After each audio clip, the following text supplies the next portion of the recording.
어니스트 셰클턴이에요.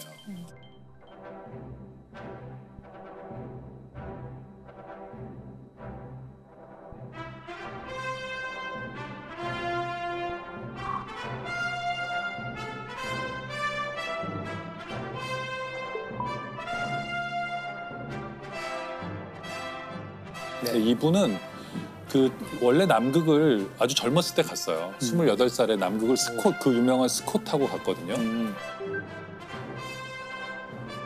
근데 갔는데 실패하고 돌아왔죠.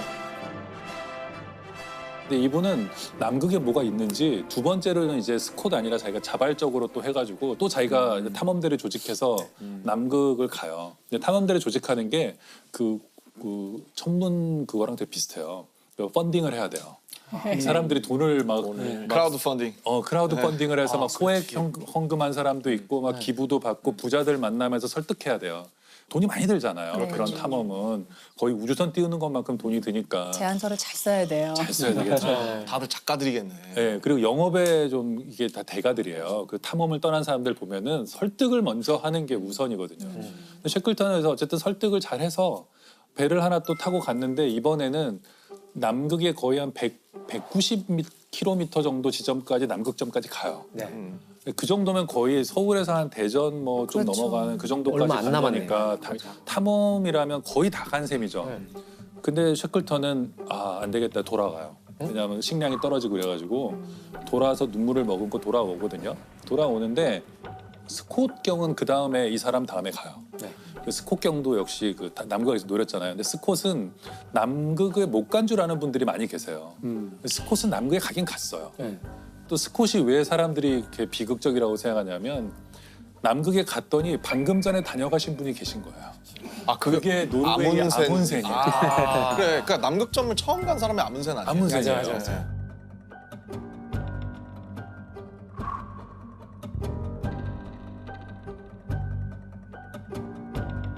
노르웨이한테 지다니 탐험하면 영국인데 그렇게 생각했기 때문에 또 달 탐사를 하듯이 박차를 가해서 그리고 셰클턴은 그래서 뭐 이미 아문센이 정복을 했기 때문에 목표를 이제 또 펀딩을 받아야 되니까 또 가야 되니까. 우리는 횡단을 한다 이렇게 얘기했어요. 횡단. 갔다 가서 오는 게 아니라 한번 같은 건너버리겠다. 곳, 질러서 그냥 횡단을 하겠다. 그리고 원대한 목표를 이제 세웠고 이제 그런 경쟁해야죠. 명분으로 셰클턴이 또 펀딩을 해서 세 번째로 배를 타고 가요. 이 투자자들의 마음은 어땠을지가 대단히 궁금한데요. 이쯤 되면. 투자자들은 성공할 거라고 생각했죠. 셰클턴은 벌써 경험이 풍부하고 가서 살아온 사람이 드물기 때문에 저격이라고 생각했을 거예요. 그래서 공고를 냈는데 5천 명 정도가 가겠다 그래요. 이배 네. 같이 타겠다. 그 남극에 가겠다. 아, 근데 그 요리사도 공고문을 필요하고. 뭐라고 썼어요? 셰클턴이 뭐 별말 안 썼어요. 그냥 남극점 갈 사람? 예, 뭐.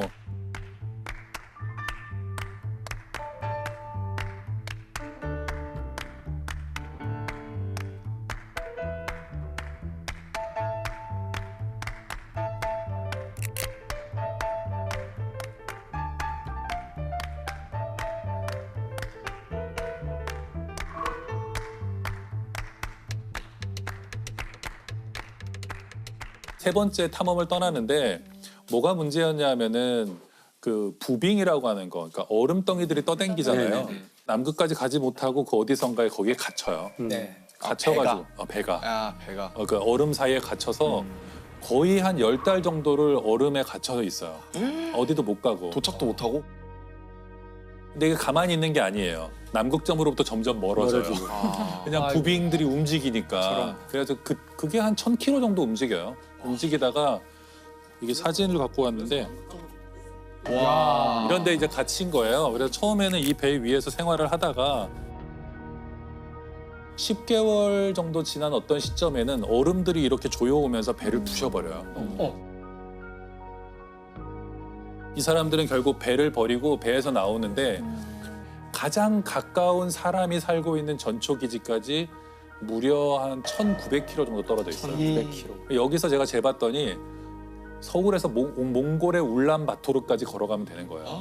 남극의 그 얼음 바다를 뚫고 남극이 되게 크더라고요. 남극 크기가 대륙이죠. 대륙 전체의 10%에 달한대요. 그렇게 큰 그러니까 중국이랑 인도를 합친 정도라고 그러더라고요. 그렇게 커요? 그러니까 엄청나게 큰 거예요. 그래서 남극점을 못 갔구나, 사람들이. 역경에 처했고 거기서 문제가 생겼는데 쉐클턴은 왜 유명해졌냐면 남극을 정복하지 못했어요. 결국엔 또 못 간 거죠. 못했지만 이 사람은 그 순간 자기 일기에 써요. 목표가 바뀌었다. 전원을 살려서 돌아간다. 근데 이게 쉐클턴의 굉장히 참 저는 리더십의 멋진 점 중 하나라고 생각해요. 어떤 위대한 목표를 세웠지만 안 된다고 생각하면 바로 바꿨어야 되는 거예요. 목표를 빠르게 수정했고 그리고 28명의 대원이 있었는데 28명의 대원 한 명도 죽이지 않고 다 데리고 귀환해요. 근데 귀환하는 과정도 되게 드라마틱한 게 얼음덩이 사이에 영하 20도 30도가 있는 남극에 갇혀 있어요. 여기에서 640일 정도로 살아남아야 돼요. 몇 달 동안 똑같은 사람들과 정말 냄새나는 텐트에서 이렇게 살아야 된단 말이에요. 고텍스 뭐 노페이스 없고. 이런 거 없고 민족 없고. 울로 된 옷과 이런 것들 갖고 이제 살아남아야 되는데 그 배에서 탈출할 때 보트가 필요할 거 아니에요. 남극을 가든지 구조를 받아야 되니까. 근데 그냥 보트가 작은 보트예요. 한 6m, 7m 되는 보트 3개를 내리고 이걸 끌고 이동해야 돼요. 그 대원들이 20몇 명이 이걸 끌고 캠프에 짐과 이런 걸 가져가야 되거든요. 무거우면 안 되잖아요. 그렇죠. 무거우면 사람들이 지치고 화가 나니까 쉐클턴이 가장 먼저 자기가 이제 늘 갖고 다니던 금으로 된 담뱃갑을 이제 버려요. 그 케이스를. 케이스, 담배 금으로 된 케이스. 걸. 예, 그냥 뭐 이런 종이 담뱃갑이 아니고 자기한테 중요한 거를 딱 던지는 걸 보자 뭐 저렇게 대장도 저런 걸 버리는데 그래서 갑자기 수북하게 쌓였다 그래요. 자기 거를 다 버리는 게. 버리기 시작해가지고. 분이 저런 것도 버리는데 예, 예. 우리는 그래서 최소한의 짐을 갖고 나오라고 하는데 쉐클턴이 벤조 있잖아요. 기타처럼 생긴 그게 6kg 정도 나갔대요. 그 벤조와 관련된 게 그걸 꼭 가져오라 그랬대요. 근데 그게 나중에 큰 역할을 해요. 대원들이 힘들 때 누군가가 연주를 하는 거예요. 사기를 북돋아. 노래 부르고 막그 사진사가 그 카메라 굉장히 크거든요. 그 당시 카메라. 인증샷. 이런 것들이 희망을 주는 어떤 오브제인 거죠. 근데 이런 게 대원들로 하여금 우리는 구조될 수 있을 것이다. 이렇게 사진을 열심히 찍는 걸 보면 이거 나중에 돌아가서 쓸 거잖아요. 그렇죠. 그다음에 일기. 모두 대원들이 일기를 써요. 쓰도록. 일기를 쓴 게 많이 남아 있거든요.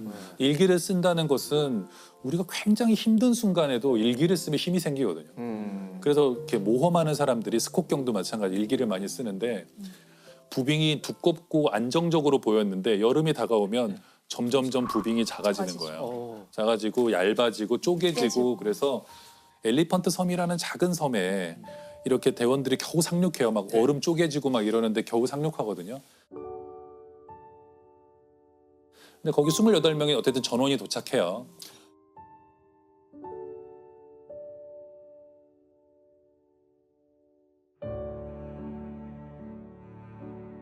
물론 자기가 가요. 네. 내가 가겠다 하고 6명의 이제 말하자면 결사대를 뽑죠. 이 아까 그 배를 타고 1200km를 배를 타고 갈 사람. 가는데 허리케인 수준의 바람이 분다고 나오거든요. 남극해에는. 저걸 근데 그걸 타고 뚫고 가서 그건 마치 화살을 쏴서 날아가는 어떤 그 새를 맞추는 거랑 비슷한 그런 항해인데 가겠다. 그 6명을 데리고 가서 결국에는 그 사우스 조지아 섬이라는 데 도착해서 배를 끌고 자기를 기다리고 있는 선원들한테 가거든요. 근데 그 선원들이 넉 달, 5달 동안 반드시 돌아올 거라고 믿고 거기를 이탈하지 않아요. 걔네도 배가 2척 있었기 때문에 야, 갈 수도 우리도 가자. 있었는데. 우리 잊어버린 것 같아. 이럴 수도 있잖아요. 근데 쉐클턴을 기다려요.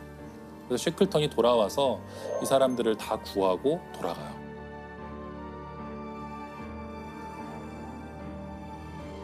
소설로 써도 안 믿을 내용이네요. 예, 예. 너무 비현실적이라고 생각할 정도로 이런 게 이제 기적이죠.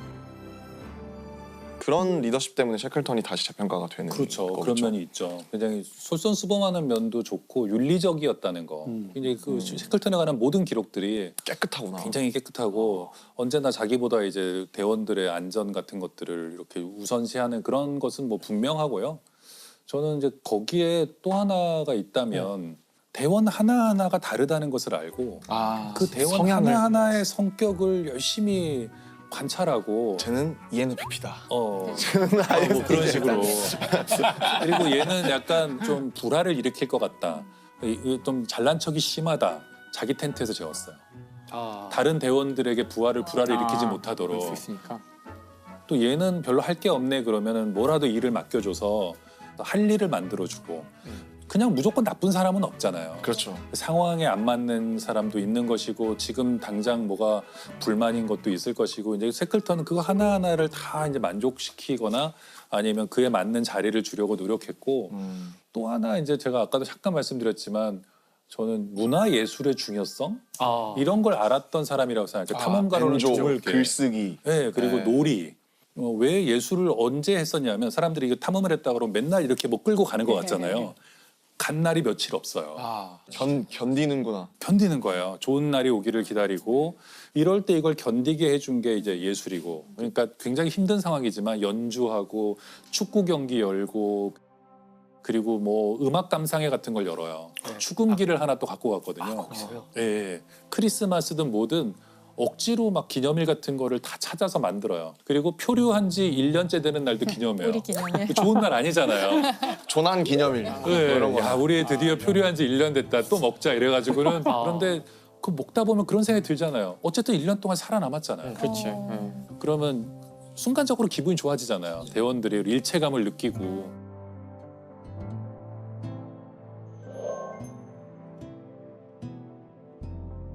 이 사람들이 미치지 않고 서로 싸우지 않고 이럴 때 가장 위험한 게 싸우는 건데 이 비슷한 시기에 캐나다 탐험대가 똑같이 북극 탐험을 가거든요. 네.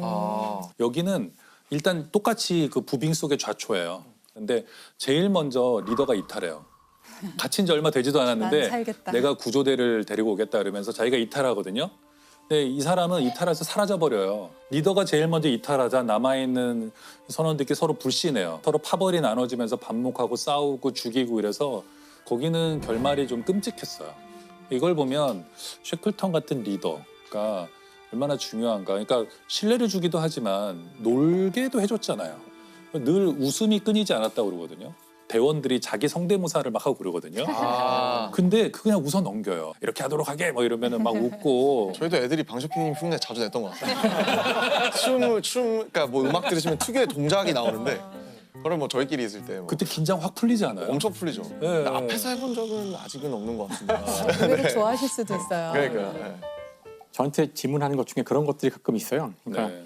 그 아이들한테 그 음악이나 미술 교육 같은 거를 시키면 나중에 과학자가 됐을 때 큰 도움이 되는지. 그럼 저는 뭐라 그러냐면은 거의 도움이 안 될 겁니다. 답을 해요 이렇게. 네. 그래서 물론 창의적이라는 점에서는 뭐 공통점이 있을지 모르지만 그 창의성이 추구하는 바가 다르잖아요. 그래서 뭐 어린 시절에 아니면 예술을 즐기게 하고 싶다면은 그것은 이제 과학을 더 잘하기 위해서가 아니라 예술을 하게 되면 아이가 행복해지고 그것에서 기분이 좋아지고 네. 그래서 해야 되는 것이지.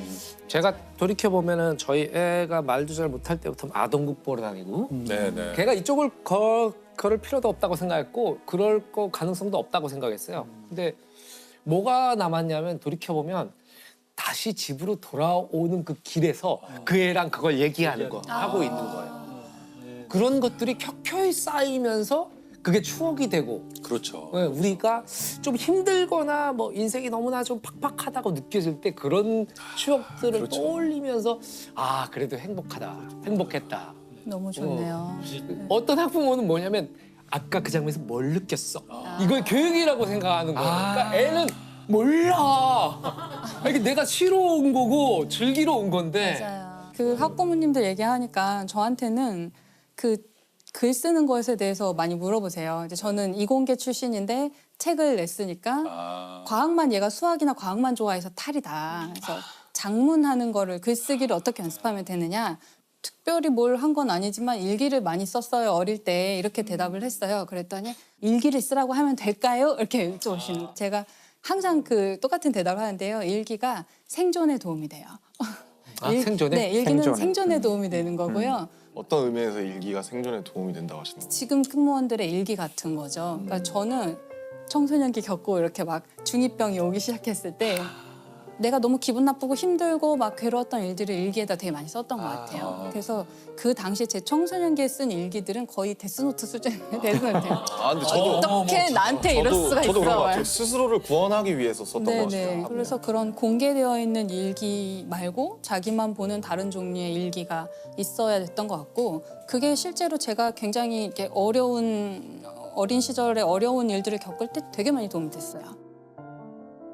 근데 무언가가 나에 대한 기록을 남긴다는 것은 미래를 생각한다는 거거든요. 맞아요. 희망이 없이는 일기를 쓰지 않아요. 맞습니다. 무감각과 무기력은 단지 방향을 못 잡았기 때문에 내가 지금 쓰고 있는 것이죠. 이것은 나에 대한 역사의 기록이기 때문에 이게 나에 대한 애정이고 나에 대한 삶의 의지가 있는 거예요. 이거 굉장히 많은 사람에게 희망을 줄 것 같아요. 네. 왜냐하면 굉장히 지금 굉장히 힘들고 우울한 상황에 있는 사람이 만약에 일기는 쓰고 있단 말이에요. 그렇다면은 선생님 말씀을 딱 듣고 나서 희망이 내가 아직도 미래를 생각하고 있구나. 그럼. 사실 일기에는 나는 미래는 없어. 나는 끝났어. 이렇게 쓰고는 쓰고 있지만 쓰고 있다는 것은 벌써 그럼요. 자기가 미래에 읽을 나를 상정하고 있다는 것이고. 그렇죠. 근데 또 이런 점도 있는 것 같긴 해요. 글을 쓰고 나면은 그 굉장히 객관화돼요. 그럼요. 사실 내 이야기지만 이게 제 3자 같이 보이기도 해요. 때로는 이게 앞에 내 눈앞에 있기 때문에 어떤 일을 정말 객관적이고 제대로 논리적이고 합리적으로 생각하고 파악할 때에도 글로 쓰는 게 굉장히 도움이 돼요. 이게 감정은요 동물일 때부터 있었던 거잖아요. 그렇죠. 그래서 감정은 사실 언어 이전의 상태거든요. 네. 그러니까 언어화돼 있지 않아요. 그래서 막 우악 막 이런 상태거든요. 근데 연기도 많이 늦은 것 같아요. 오 이거는 뭐지? 근데 이거를 쓰기 시작하면 왜 그렇게 되냐면 문법이 있어야 돼요. 최소한의 문법은 법칙이. 로고스의 세계고 논리의 세계거든요. 주어가 있어야 되고 아무리 정말 격렬한 감정도 쓰는 동안에 문법을 지켜서 하다 보면요 그렇죠. 조금 정제하게 되죠.